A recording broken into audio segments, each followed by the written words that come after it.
Time management आज के ज़माने की सबसे इम्पॉर्टेंट चीज़ है। उसी टाइम में कोई एक आदमी सारा काम फिनिश कर लेता है, प्रोडक्टिव रहता है और दूसरा बस सोचता रहता है कि अरे इसके लिए मुझे टाइम नहीं मिला, ये मैं भूल गई। यहाँ मैं कुछ टिप्स शेयर कर रही हूँ जो आपको ऐसे ही कारणों से बचाएगी और आपको प्रोडक्टिव बनाएगी। आज मुझे गुझिया बनानी थी, तो रात में जब हम सब्ज़ी बनाते हैं उसके लिए वेट करना पड़ता है, तो उसी समय पे मैंने गुझिया बना ली। अब ये इमीडिएट तो होगा नहीं, तो मैंने एक दिन पहले दूध से खोया बना लिया। आज सुबह उसे मसाला रेडी कर लिया और खाना बनाने के पहले आटा गूँथ के रेडी कर लिया। तो इससे ये होगा कि जहाँ मैं सब्ज़ी कुकिंग कर रही हूँ, बीच बीच में उसको मिक्स करना पड़ रहा है, इन बिटवीन टाइम में मैं ये काम भी फिनिश कर सकती हूँ, एटलीस्ट उसकी फिलिंग का। अब थोड़ा और एक्सपर्टीज़ आपको यहाँ पे मिलेगी कि आपने नोटिस किया होगा कि हर बार मैं एक ही टाइप का स्पून यूज़ करती हूँ फिलिंग के लिए। इससे फ़ायदा ये होता है कि हाँ, हमें पता है कि एग्जैक्टली 1.5 चम्मच हमें फिल करना है। साथ ही खाना बाद में बनाने से ये जो आटा बचा हुआ है, इसको भी मैं रोटी बनाने में यूज़ कर लूँगी। तो हर बार क्या होता था, गुजिया बनाने के बाद जो आटा बचता था वो रखा रह जाता था, दूसरे दिन के लिए वो सूख जाता था। तो ये 2 चीज़ें मैंने बचा ली। साथ ही एक ही पर्टिकुलर टाइप की चीज़ें यूज़ करने से आपकी जो गुजिया है वो परफेक्ट साइज़ की बनेगी, ना ज़्यादा फिली हुई कि फट जाए और ना ही कम फिल की हुई। इस तरह से ना एवरी टाइम आप कोशिश कीजिए कि आपके काम में एक्सपर्टीज़ आए और टाइम कम लगे। मेज़रमेंट का भी बहुत इम्पॉर्टेंस है टाइम मैनेजमेंट में। जैसे मैंने यहाँ पे जो मसाला बनाया था और जो आटा गूँथा था, मतलब जितनी पूरियाँ मैंने बनाई थी, उसमें लगभग सेम अमाउंट लगा। एक तो गुजिया सेम साइज़ की बनी, दूसरा ये थाली मैं यूज़ कर लूँगी गुजिया को सेक के रखने के लिए। 2 पूरी ही मैंने एक्स्ट्रा बेली थी, बाकी एकदम मसाला और नंबर ऑफ़ पूरियाँ परफ़ेक्ट थीं, तो मेरा टाइम वेस्ट नहीं हुआ। ये जो पतीला है, इसी में मैं स्टैंड रख के रोटियां सेकने के बाद रख लूँगी, तो इस तरह से बर्तन मांजने का भी टाइम बच जाता है। बहुत सारे लोगों ने बोला था कि आप काउंटर टॉप पे रोटियां क्यों बनाते हो, it is not hygiene. I tell you one thing, इस काउंटर टॉप को जब मैं यूज़ करती हूँ उसके पहले और यूज़ के बाद इमीडिएट मैं इसको क्लीन करती हूँ। पहले एक गीले कपड़े से और उसके बाद एक सूखे कपड़े से अच्छे से वाइप कर देती हूँ। दूसरा, ये जो स्टोन है ये इनऑर्गेनिक है, तो इसमें बैक्टीरिया कम ग्रो होते हैं। ऐसा नहीं कि मेरे पास चकला नहीं है, but it is a wooden, इसमें भी डेंट होंगे, इसको हम मांज भी नहीं सकते। तो अगर आप माइक्रोस्कोप हो तो सच में आप देखिए कि चकले में ज़्यादा बैक्टीरिया होंगे कंपेयर टू काउंटर टॉप। अभी रात के अराउंड 9:30 बजे हैं, तो इस समय मेरा लगभग सारा काम खत्म हो चुका है, बर्तन धोने से लेके हर कुछ। अब मुझे सिर्फ और सिर्फ गुजिया फ्राई करनी है। इसी कढ़ाई में मैंने सब्जी बनाई थी, मेरे पास फ्राई करने के लिए सिर्फ यही कढ़ाई, तो उसी को धो के मैं फ्राई कर रही हूँ। रात में काम करने का एक फ़ायदा ये होता है कि अगर थोड़ा सा लेट भी हो गया तो दूसरे दिन हम थोड़ा कम 10-15 मिनट कम सो के बाकी का काम मैनेज कर सकते हैं। लेकिन अगर यही काम हम दिन में करें और बाकी के काम लेट हो जाए ना, तो हम इरिटेट हो जाते हैं। मे बी खाने में लेट हो गया, मे बी दूसरे काम कोई पेंडिंग रह गया, तो ऐसा ना हो इसलिए मैं रात में लगभग काम करती हूँ। आप ना अपने घर में अगर बच्चे थोड़े ऐसे मिडिल एज के हैं, मतलब 12 साल समथिंग लाइक दैट, तो आप उनको थोड़ी थोड़ी चीज़ें ज़रूर सिखाइए। जैसे मेरा बेटा एग्जैक्टली अभी 6th स्टैंडर्ड में है, 12 साल का होने वाला है, तो उसको बहुत बेसिक काम किचन में आता है। जैसे झाड़ू पोछा मैंने उसको सिखाया हुआ है, चाय बनाना, मैगी बनाना, इवन अपने लिए वो रोटियां भी बना लेता है। उसके काम करने के तरीके से आपको पता चल रहा होगा कि ही नोज़ कि किचन में कौन सी चीज़ कहाँ रखी है, कैसे बनाते हैं। ऑलमोस्ट 2 साल हो गया, मतलब व्हेन ही वॉज 10 ईयर, तब से मैं उसको ये सिखा रही हूँ। इससे मुझे भी कई फ़ायदा हो जाता है। एक तो टाइम बच जाता है, दूसरा कभी मैं थकी हुई हूँ तो ही हिमसेल्फ आस्क कि मम्मा मैं आपके लिए चाय बना दूँ क्या। अगर मैं घर पे नहीं हूँ या कहीं बिजी हूँ तो एटलीस्ट वो अपने लिए इतना कुछ बना सकता है कि खा मतलब अपना पेट पूजा कर सके। ये हमारे पॉइंट ऑफ व्यू से नहीं, इवन बच्चों के लिए बहुत ज़रूरी है, क्योंकि फ्यूचर में उनको कहीं बाहर जाना है। खाना इज़ बेसिक नीड, अगर ये वो उनको नहीं आएगा तो थोड़ा डिफ़िकल्ट है। तो अपने ऊपर उनको डिपेंडेंट बनाने से अच्छा है कि थोड़ी ट्रेनिंग दे के इंडिपेंडेंट बना लीजिए।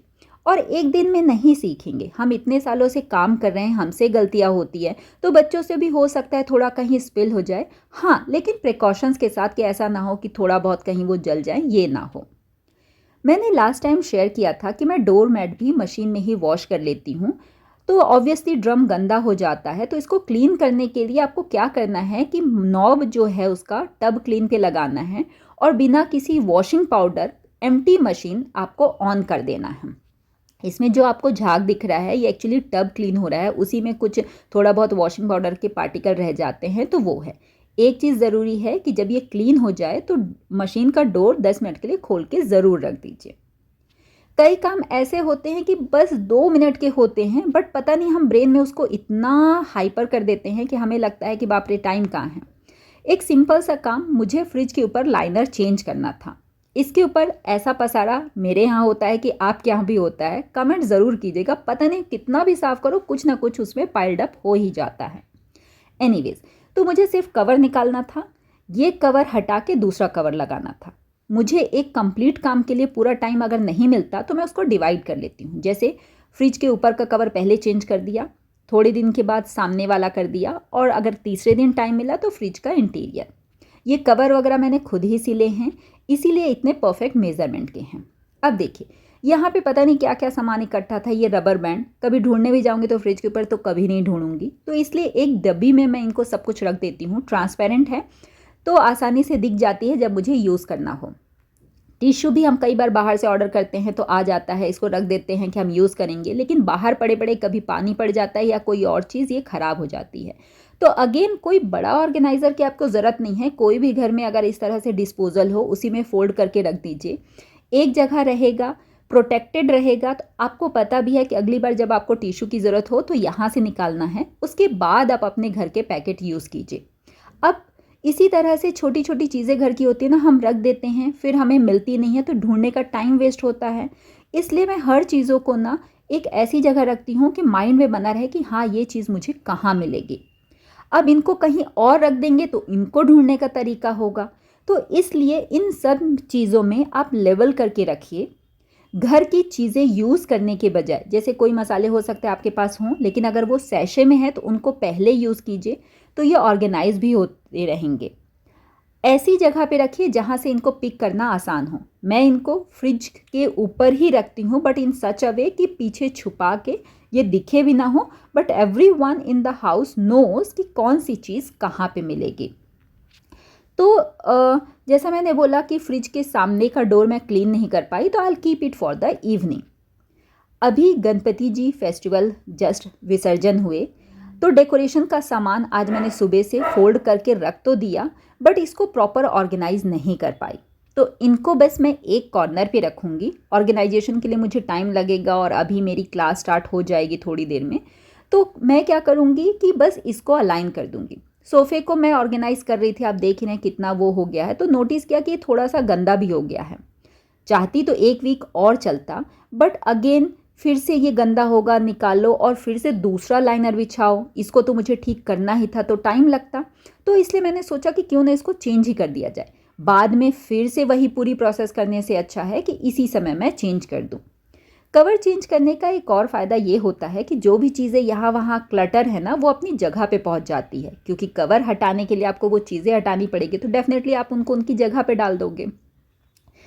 जैसे यहाँ पे जो डस्टिंग क्लॉथ है वो उसकी जगह फिक्स है। नया सोफ़ा कवर ऑलरेडी फोल्ड करके धुला हुआ आयरन करके प्रॉपर जगह पे रखा हुआ है। तो अगर चीज़ें ऑर्गेनाइज होती हैं ना, तो हमें पता होता है कि कौन सी चीज़ कहाँ रखी है, ढूंढने का टाइम वेस्ट नहीं होता, तो हमें काम करने का जो बोझ है ना वो भी कम हो जाता है। यहाँ पे मैंने डस्टिंग क्लॉथ 2 लिए हैं, एक ग्लास को साफ़ करने के लिए और दूसरा वुडन फर्नीचर को। अगर आप डस्ट वाला कपड़ा ग्लास पे यूज़ करेंगे तो ग्लास पे स्क्रैच हो जाते हैं और धीरे धीरे वो पुराना लगने लग जाता है। तो मैं यही बोलूँगी, आप हमेशा 2 क्लॉथ रखिए। अब यहाँ पे जनरली मैं क्या करती हूँ, जो सोफ़ा कवर पुराना है जिसमें ऑलरेडी मतलब मुझे चेंज करना है, उसको लगे लगे डस्टिंग करती हूँ। लेकिन अभी फेस्टिवल के पहले ही 10 दिन पहले ही मैंने यहाँ का पूरा अच्छे से क्लीन किया था, इसलिए मैंने कवर पहले निकाल दिया है। अब जैसा कि मैंने बताया कि जो काम आप कर रहे हो ना, तो उसमें एक्सपर्टीज़ आ रही है, तो आप 2 चीज़ों का याद रखो कि टाइम कम लगे और परफेक्शन ज़्यादा हो। जैसे मैंने यहाँ पे हर बार हमें चादर यहाँ से वहाँ खिसकानी पड़ती है, तो मैंने उसको बीच से फोल्ड किया और सोफ़े के बीच में रख के आधा दोनों तरफ स्प्रेड कर दिया। सेम वे हाइट के लिए उसको वर्टिकली फोल्ड किया, एग्जैक्टली मिडिल को मैंने सोफ़े के बीच में टक इन कर दिया। इससे बहुत सारा टाइम बच गया कि पहले लेफ़्ट से खींचो, उधर छोटा हो गया तो उधर खींचो, ऐसा ना करना पड़े। तो यहाँ पे ऑलमोस्ट मैंने 3 to 4 मिनट सेव कर लिए। ये तो बस एक काम है।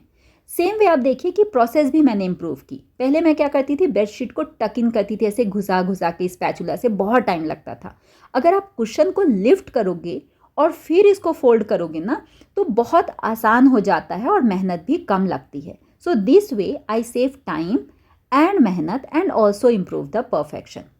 अब ये सोफ़ा हो गया है, फिनिश थोड़ी बेटर आई है। दूसरा करने के पहले यहाँ जो सामने टेबल है ना, उसको मैं करेक्ट करूँगी। लॉजिक ये है कि हो सकता है मुझे बीच में कुकिंग करने जाना पड़े या कोई और काम करना पड़े, तो एटलीस्ट एक कॉर्नर तो परफेक्ट रहे जहाँ पे मैं कम से कम 5 मिनट रिलैक्स कर सकूँ या कोई आ गया तो उसको बिठा सकूँ। नाउ यहाँ पे ये हो गया है। अगेन जैसा मैंने बोला कि मेरी क्लास का टाइम हो रहा है, तो दूसरा एरिया तो मैं क्लीन नहीं कर पाऊँगी, इसमें कम से कम 10 मिनट लगेगा। तो यहाँ पे जो ये कपड़े हैं, इसमें 1 मिनट लगना है। इसको उठा के मैं वॉशिंग एरिया में ज़रूर डाल दूँगी। एक अपडेट देना था कि अभी अभी मैंने लाइव वीडियोस शुरू किए हैं जो एवरी वेडनेसडे को मॉर्निंग में 7:45 to 8 o'clock अराउंड आते हैं। आप लोगों में से उसको बहुत सारे लोग अच्छे से मतलब लाइक कर रहे हैं, कमेंट्स कर रहे हैं। I am really happy. मिलती हूँ अगले वीडियो में बहुत ही जल्द। तब तक के लिए take care and bye bye.